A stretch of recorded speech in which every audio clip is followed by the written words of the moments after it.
Jose Mourinho is now unbeaten against Arsenal in all 10 competitive matches as Chelsea manager, all against one man. Arsene Wenger, 5 wins and 5 draws. Welcome to Sport This Morning on Channels Television. I'm Cecilia Amogbe. Coming up on the program, Super Falcons open camps in January, and Nigeria table tennis junior champion moves to Europe. LeBron James inspires Miami Heat to their 9th straight win over Atlanta Hawks in the NBA. And also talking tennis, Nadia Petrova withdraws from Australian Open following the death of her mother in a car crash. All these and more after this match where Luis Suarez scored his 19th goal of the season.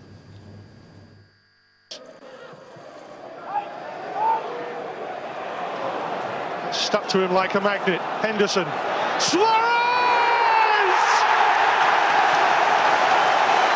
Inevitable. By Teofil Catering. And now Suarez onside. Flag stays down. They've got men over here. Suarez unselfish. Sterling! 2-0. Wow, what a card of thinking here. They get a set piece, which the delivery by Whittingham's very flat. Henderson heads it away. It comes back.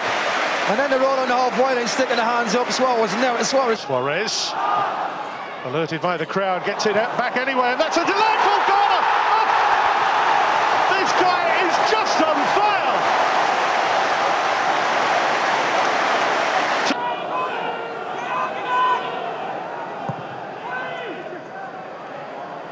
Oh, it's a great header by Mats. They've got one back.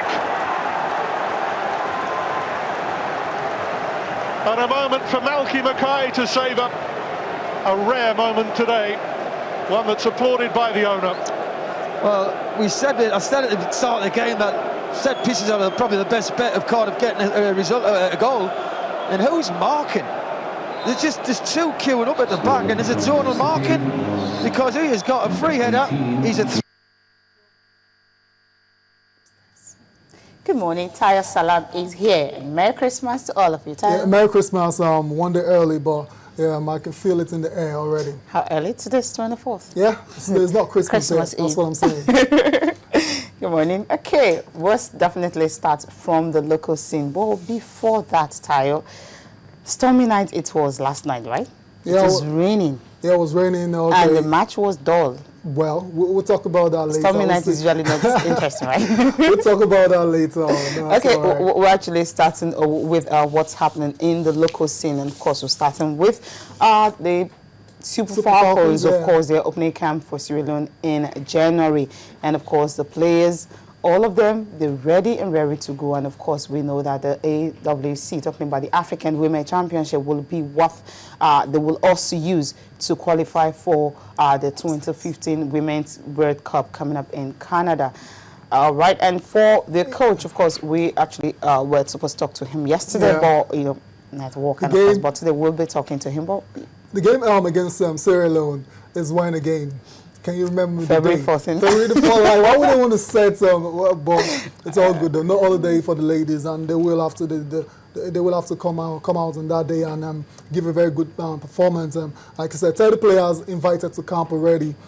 Preparations have begun in earnest, and it will be a very good one. I know Nigeria, Sierra Leone, we belong to different echelons of football. Of course. So I believe we'll take care of business on that day. Definitely, with the four continents also, you know, getting to the final qualification of the 2014 Under 20 Women's World Cup, where they were able to beat Tunisia, of course, by 4 goals to nothing. That was after they started the job in Abuja here in Nigeria. And of course, they went back to Tunis and they were able to get a victory for the Falcons. They will also want to take a clue from that and, of course, get a shot at the African Women Championship. And, of course, if they finish top 3, will definitely get to another round of World Cup. And hopefully they can, of course.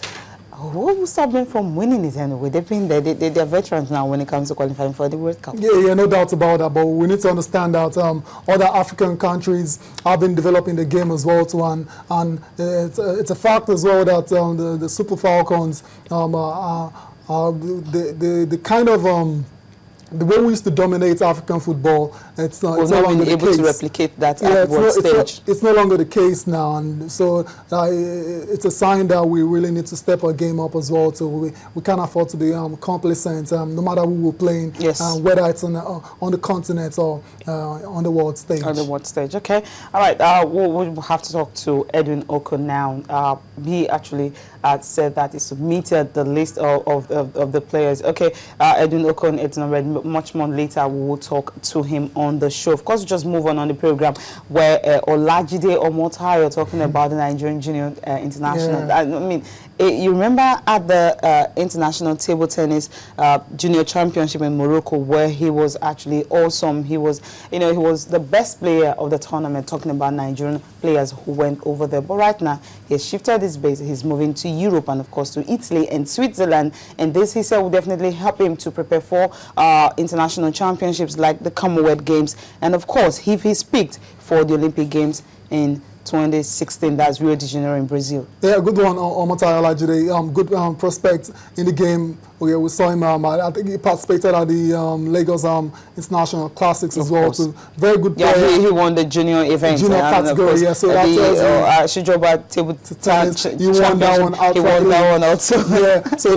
that tells you the talent is there, and this guy, now the sky will be the limit for him if he can get somebody to guide his career as it moves on. And it's a good one. He's moving base to Italy now, and you expect him to have better training conditions. Definitely, over there. No disrespect to Nigeria at all. So it's a good one for Olajide. We've been talking about the fact that we've not produced enough players to replace the aging ones that we have, the Monday Meritones and the Segun Toriolas. And this guy is one to watch, and there's no doubt about that.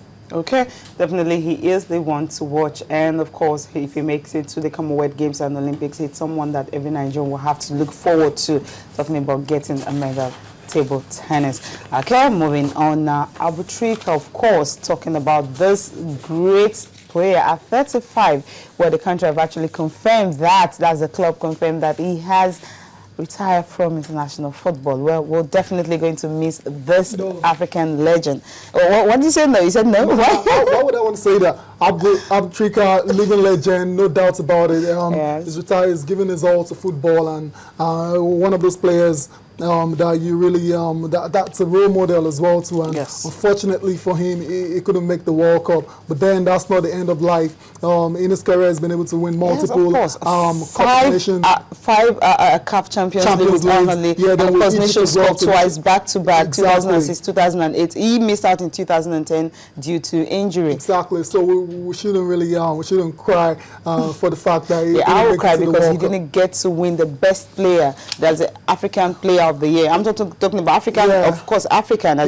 He won Best Player in Africa 3 times consecutively. Yes. Another. He's also running for, of course, Best Player in Africa also this season. I think they have to battle with Sundowba, Nigeria's Sundowba. But my pain is he just couldn't win African Player of the Year. But then you have to understand one of the reasons why I believe he didn't win that particular award. Simply because he's playing in Africa. Yeah, he just refused to move to test the waters in Europe, and it's a good one. He doesn't take anything away from everything he's achieved in his career. A good seam. It's not very good seam go, but I think he's made the decision and he's giving his all to football already, and it's just time to move on. Wish him the best in his new career. Definitely, and there's something that most people don't really know about him that is also a humanitarian.